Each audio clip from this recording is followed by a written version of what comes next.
Genesis chapter 20 இந்த 20ஆம் அதிகாரத்திலே Abimelech ராஜாவை பற்றி சில காரியங்களை நாம் பார்க்க போகிறோம். முதலாவதாக, ராஜாவும் நீதியுள்ள மனுஷனுமாயிருந்த Abimelech a king and a righteous man. ஆதியாகமம் 20ஆம் அதிகாரம் 1 முதல் 4 வசனங்களில் குறிப்பிடப்பட்டிருக்கிறது.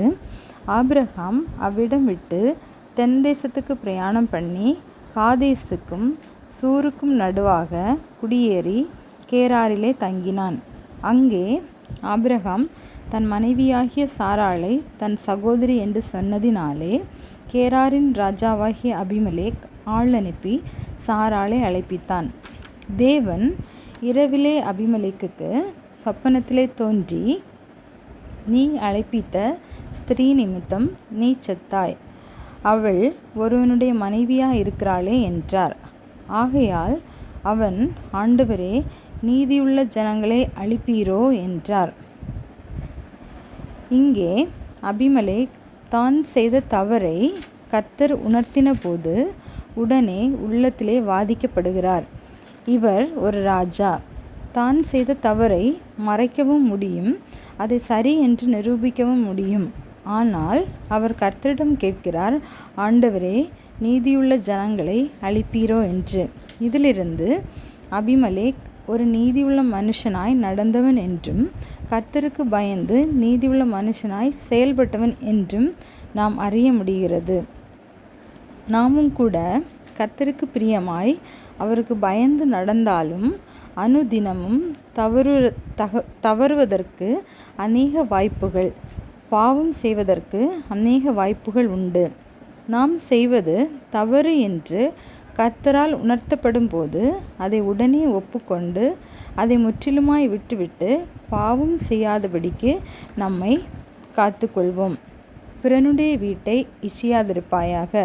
பிறனுடைய மனைவியையும் அவனுடைய வேலைக்காரனையும் அவனுடைய வேலைக்காரியையும் அவனுடைய எருதையும் அவனுடைய கழுதையையும் பின்னும் பிறனுக்குள்ள யாதொன்றையும் இச்சியாதிருப்பாயாக.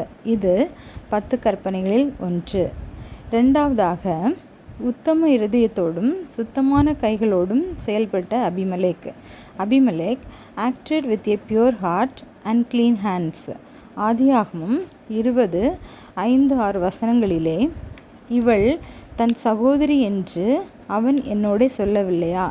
அவன் தன் சகோதரன் என்று இவளும் சொன்னாளே. உத்தம இருதயத்தோடும் சுத்தமான கைகளோடும் இதை செய்தேன் என்றார். அப்பொழுது தேவன், உத்தம இருதயத்தோடு நீ இதை செய்தாய் என்று நான் அறிந்திருக்கிறேன். நீ எனக்கு விரோதமாக பாவம் செய்யாதபடிக்கு உன்னை தடுத்தேன். அப்பொழுது அபிமெலேக் ஆடு மாடுகளையும் வேலைக்காரரையும் வேலைக்காரிகளையும் ஆபிரகாமுக்கு கொடுத்து அவன் மனைவியாகிய சாராளையும் அவனிடத்தில் திரும்ப ஒப்புவித்தான். இங்கே அபிமெலேக் தேவனுக்கு விரோதமாக துணிகரமாய் பாவம் செய்யவில்லை, உத்தம இருதயத்தோடும் சுத்தமான கைகளோடும் செயல்பட்டார் என்பதை அவர் விவரிக்கிறார்.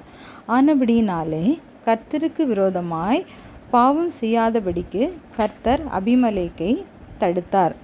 நாமும் கூட நம்முடைய வீட்டிலே, வேலை ஸ்தலங்களிலே கர்த்தர் நம்மிடத்தில் ஒப்படைத்திருக்கிற அத்தனை காரியங்களிலும் உத்தம இருதயத்தோடும் சுத்தமான கைகளோடும் செயல்படும் போது பாவ சோதனைகளிலிருந்து கர்த்தர் நம்மையும் அவருக்கு விரோதமாய் பாவம் செய்யாதபடிக்கு ஒவ்வொரு நாளும் தடுத்து நடத்துவார்.